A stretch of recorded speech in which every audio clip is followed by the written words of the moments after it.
The Vancouver Canucks schedule, when you look at it before the season, you see 2 games against the Edmonton Oilers, and you think, it would be nice if the Canucks could take 1. Genuinely, the Edmonton Oilers are, they went to the second round last year. They lost to Vegas in 6 games, so ended up winning the Stanley Cup. They're a heck of a hockey team. McDavid, Draisaitl, the Nuge, the whole bunch. Best power play in the league last year compared to the worst PK almost ever by the Canucks. To take 1 game would have been great. But for the Vancouver Canucks to go in and earn the first win and to go out and salvage 2 points somehow out of this game tonight is an absolute huge victory for the Vancouver Canucks. Coming into this season, the Canucks, at least by The Athletic, the Canucks had a 52% chance of making the playoffs. After the DeSmith trade and the Lafferty trade, I think they were up 57%. Coming into tonight's game, they were up to 75%, just based on how they looked in the first game. I'm assuming the DeSmith trade, I guess some bad play in the other some of the other teams, and of course, it seems pretty likely that 5 teams might make it out of the Pacific this year. I mean, 4 points in 2 games. The Canucks took, 8 or 9 games to win a game last year. I went to 3 games on the road at the start of last year. I went to Philadelphia, I went to Washington, and I went to one other one that I can't even remember. And the Canucks lost every single one. But they're 2-0 to start this year, and I couldn't be happier, genuinely. I'll take you through a recap of the game. You'll notice I'm doing this recorded. I'm not doing it live. I will talk about that right now. I have been brought on by SDPN, the Steve Dangle Podcast Network, to be one of the hosts of Game Over Vancouver. So I'll be doing live streams over on that side about 25% of the time. It's probably 20 games this year. And for the rest of the games, at least for a lot of the games, I'm hoping to do a video on my own channel here, just like this one. Let's do a recap. Let's get into my thoughts. And then for the future, make sure you're following me on Twitter. I'll ask for some of your takes at the end of the game, and then we can bring those in as comments, at least when we're doing the video side. So that way you still get to have your voice heard. The Canucks allowed a goal 42 seconds in. Leon Draisaitl, just an ugly goal. The puck ends up bouncing sort of behind DeSmith, and he sort of turns himself into the net. And it's 1-0. It's Draisaitl who gets it. Of course, Draisaitl did. He scores literally every time he plays the Canucks. I think he's on a 20-game point streak against Vancouver, which is absurd. And then 5 minutes in, Filip Hronek takes a penalty. And against this power play, you can't do that. You just can't do that, especially when the penalty kill is as bad as it was last year. But they do kill it off. A big save by Casey DeSmith on a Draisaitl one-timer. And then the Canucks go to a power play. JT Miller laid a big hit on Leon Draisaitl, and the Canucks tie it up. It's a Quinn Hughes shot. He's been working on his shot. He's always had a pretty good shot at being able to get a puck through to the net, but it looks like he's added a little bit of velocity, and it's Andrei Kuzmenko tipping that one home. And the fun thing is you look at the numbers, it's like, oh, that's Hughes' 4th assist of the season. It's Pettersson's 4th assist of the season. They're racking up points early. We're tied at 1. And then the Canucks bring the pressure. Like, genuinely, they had the pressure going. 6 straight shots on their end because it was like 6-1 at one point. And then a clapper from the point, Niels Höglander tips it in on I guess it was a Besser shot. I thought I guess that's right. He has the first assist. Besser shot, Höglander tips it in. Canucks go into the break with a 2-1 lead while being slightly outshot. So Canucks are in a pretty good spot. But this game's not ending 2-1, right? You look at the offense on both sides, especially you look at the other game where the Canucks scored 8. They won't be done. The Oilers won't be done either.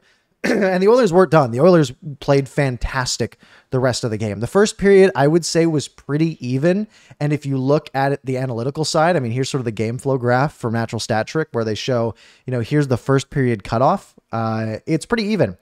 The Oilers have a slight edge in Corsi. You go to expected goals. They have a bit more of an edge there, but it's the second and third where it really ramps in their favor. Let's see here. So Oilers go to the power play, always bad. They scramble in front, and it's just a weird breakdown. Hughes had a really bad breakout play where he played it right to the Oilers. McDavid finds the loose puck, jams it home, or sort of shoots it home 2-2. And then the Oilers have a break. They're coming in the zone, and a shot. I don't know who shot it, but the shot went wide, far side. If you're ever coming on a rush, entering the offensive zone, and you have a shot at the net, It's good to shoot low, hit the pads, hope for a rebound, right? Unless you can pick a spot if you have a great shot. This shot goes wide, far side. What happens there? Puck rings around the boards. And who is there but Elias Pettersson going with Jack Studnicka on a 2-on-0 free reign. And Elias Pettersson, who genuinely has one of the better shots in the hockey world, defers. He says, Jack Studnicka, I will give the puck to you, and I will set a pick on Darnell Nurse so you have some extra time. Studnicka makes no mistake. No mistake at all. Beats Skinner, and the Canucks have a 3-2 lead. They haven't trailed yet, or they trailed, I guess, at the beginning, but they got the lead back, they lost it, they got it back, and then they lose the lead again because Connor Garland goes to the box. He sort of can openers Draisaitl. His stick gets caught in his legs. It wasn't intentional, but you get the stick in the legs, and then the guy tries to turn, and it twists the legs up. It's a penalty. Ryan Nugent-Hopkins scores from Bouchard and McDavid. It's 3-3 halfway through the second period. Edmonton just ramps up from there. It's a 3-3 game. Edmonton is the better team, like by every metric possible. And they just keep the pressure going. The Canucks end up dead tired in their own zone for 2 minutes. They take a dumb penalty. It's a high stick. Casey DeSmith makes some really big saves. JT Miller loses his twig during this play. He's just standing there. Casey DeSmith comes up huge. They barely kill it off. And then they take another penalty. Ian Cole gives the guy an extra shot up high. He gets 2 minutes for roughing. And again, the Oilers power play looks so dangerous. And then Casey DeSmith loses his goal stick. And the Oilers are circling. They are circling their prey in the offensive zone on the power play for a good minute while Casey DeSmith has no stick. And then what does Leon Draisaitl do? He goes and sets up in his office just above the goal line on the goalie's left. But Casey DeSmith's goal stick was in the way.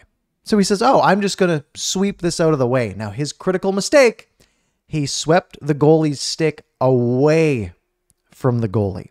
If he had swept it towards DeSmith, sort of like beside the net, I think he would have gotten away with this. But he pushes it away from Casey DeSmith. And now if the play goes the other way or the Canucks ice it, DeSmith now might not be able to even get his stick. That's a big disadvantage. So they call it. They call it for interference. So Draisaitl goes to the box, and then that allows the Canucks to basically be 4-on-4. They get out of that power play. And they don't score on their own. They didn't look great, honestly. But that gets them through the second period, tied at 3. We go to the third, tied up. Edmonton has all the momentum. And I think NHL.com doesn't show... Oh, they do show me shots by period. Shots in the second period were 18-6 for Edmonton. So we go to the third period. Edmonton has all the momentum. It's a tie game. I mean, they're due, right? They're going to score one. But the Canucks strike pretty early, less than 3 minutes into the third period. It's Sam Lafferty. Höglander finds him on the rush, and I was glowing after Wednesday's game about Sam Lafferty's drive to the net, where he went down the left wing, cut in instead of just playing the puck in deep. He cut into the net, drew a penalty, and I think the Canucks scored on it. Well, what does he do here? Instead of just skating on the wing, taking a shot, he drives the net, finds an opening, and makes it 4-3. Sam Lafferty, I am loving so far. That 5th round pick, goodbye. Sam Lafferty looks fantastic and is genuinely a critical part of this team's success this year. At least so far, they're 2-0. I don't want to get ahead of myself, but if he can play like this all year, the Canucks are going to benefit a ton from that. So huge ups to Sam Lafferty. Canucks are up 4-3. And then the Canucks just hang on. Hronik takes a high sticking penalty. DeSmith, another big save on a Draisaitl 1T. He had that dialed in. JT Miller blocks an Evan Bouchard shot. And then Phil DiGiuseppe clears it over the glass. He does a little 180 turn, and he rifles it down the ice, and it just sails on him all the way basically over the glass at the Edmonton blue line. Like he thought he had sent it far enough, it would come down in time. It didn't. So it's a 5-on-3. Casey DeSmith, a couple of huge saves on this power play. Again, we're talking about the team that had the best power play in the league last year, and the best power play, I think, of all time. Like 32%, I don't think has ever been hit. At least it's close. Canucks held him a 2-for-7 today, which statistically is 29%. So here's the thing. 28.5% is what it actually is. That's basically what the Canucks PK was last year against every team. So to do that against Edmonton, we'll take it. We'll take it. Allow 2 goals. 7 power plays is the problem. But yeah, so it's 5-on-3. McDavid then gets a penalty to bail the Canucks out. This is an awful call. As a Canucks homer, McDavid and Pettersson sort of collide at the faceoff circle. Pettersson just falls because he doesn't see McDavid there. McDavid gets called for interference. That's a garbage call. I would be mad if I was an Edmonton fan, but I'm not. So great. Canucks power play does absolutely nothing, but it gets them out of the penalty at the very least. Edmonton goaltender Skinner goes to the bench with 2:20 to go. Connor McDavid a little rush. Casey DeSmith makes a big save. Petey goes for it with 2 minutes left and misses, so it's icing, which sucked. I didn't love. I wish he just hit the net, obviously, but I also, if you're going to go for it, you got to hit it. You can't take the icing, get everyone stuck out there. I would have loved just a nice little clear. But then what does he do? Obviously, he has to stay out because they iced it, so he stays out. He has an immaculate defensive shift. He's on every puck. He's stick checking. He clears the puck, I think, twice out of the zone. Elias Pettersson had a phenomenal game-clinching shift with the goaltender pulled. And then Ian Cole, I think it was Ian Cole, plays it right to McDavid in the slot. Backhand blind, awful play. Good save by Casey DeSmith. Bouchard has a shot from the point that's set up as a tip to Nugent Hopkins. That gets stopped by Casey DeSmith as well. And then there's a play where with 4 seconds left, Edmonton's coming down the wing and they play it across, hoping for a rebound, but DeSmith swallows it up. It's a very low-key play, but it's a very, very big play because you don't have the guy crashing the net have the chance to sort of chip it over the goalie's shoulder or through him somehow. So swallowing that up basically forces the faceoff with 4 seconds to go, and the Canucks can kill that off pretty easily, and that is the ball game. I'm going to go back to natural stat trick here. 4-3 at 5v5. The shots were 23-13 for Edmonton. The expected goals were 3.36 for Edmonton to 1.22. The Canucks did not have a lot of great scoring chances, but the tips were why they scored, right? I mean, it sucks for the goalie. It's unfortunate, but the Canucks were able to get, they were taking a lot of shots on the point. They were getting sticks on them, and that worked out. We take this to all situations because keep in mind the Oilers had 7 power plays. So let's go all sitches. Shots were 41-16. Third period, the shots were 15-3. The Canucks scored 3 minutes in, I think on their first shot of the period, and then they did nothing. They sat back and they held on for dear life, and it actually worked against one of the best offenses in hockey. It's a miracle, really. Expected goals, 5.16 for the Edmonton Oilers, 2.07 for the Canucks. But you look at the final score, 4-3, high danger chances, 21 for the Oilers, 7 for the Canucks. But my biggest plus, as we get into my plus minus segment, where I tell you my biggest pluses and minuses for the team this game, Casey DeSmith. Tanner Pearson scored a great goal today for the Habs. Great goal, absolute snipe, good for him. Casey DeSmith won his damn team a hockey game, straight up. He stops 38 of 41 against guys like Connor McDavid and Leon Draisaitl. He was absolutely spectacular. Yaroslav Halak wasn't having this game. Spencer Martin wasn't having this game. Braden Holtby wasn't having this game. Casey DeSmith for Tanner Pearson looks, at least after 70 minutes of seeing Casey DeSmith, where he had 10 minutes of shutout hockey in the last game, and then obviously he was fantastic tonight. That trade looks absolutely phenomenal right now. That trade earned the Canucks 2 points tonight, flat out. Casey DeSmith was excellent. My next plus, the Canucks had a real bend, don't break mentality. It's a football term for the most part, right? Allow them to have their chances, but keep them outside. Don't let them have the super high danger ones. And they had lots of high danger ones, 21, like I said, but they only score on 3. And again, part of that is the defense was pretty good. They did get outplayed by the Oilers pretty well, but Casey DeSmith didn't break. The Canucks didn't break. They held on, and they have 4 points after 2 games. I like how they sort of, when Edmonton forced them to the outside, they were relying on the tip a lot. Obviously, you had the 2 goals come off of that, where just shots from the point, they get some traffic in front. Quinn Hughes has a great shot for that. Besser had the good one as well. And it works. It works for this team. And especially apparently against a guy like Skinner, he wasn't able to handle it very well. So that was big. And then my biggest plus, I mean, is really they capitalized on their chances. 16 shots, 7 high danger chances. The Canucks didn't have many opportunities to score, but they did, right? They went against a goalie who has struggled, at least, you know, he was great last year, but he struggled in the postseason. He struggled in the preseason this year, and the Canucks took it to him. You know, they converted on the chances that they did have.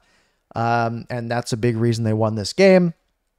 And I want to give a big shout out to the JT Miller, Brock Besser, Phil DiGiuseppe line.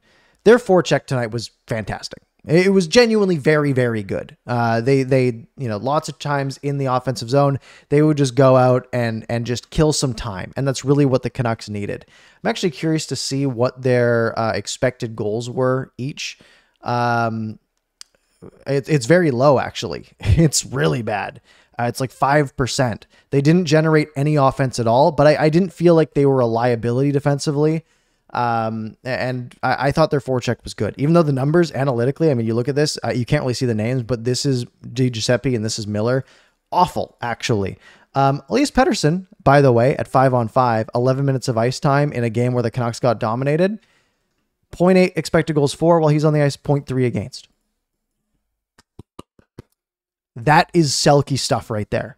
Genuinely, that is the kind of play that wins a man a Selke. If the Canucks make the playoffs this year and Elias Pettersson has 100 points and he's doing stuff like this where the Canucks get shelled and he allows almost nothing while he's on the ice, that is what makes a Selke candidate. So love that from Elias Pettersson. On the minus side, there's a lot, really. The Canucks did get shelled.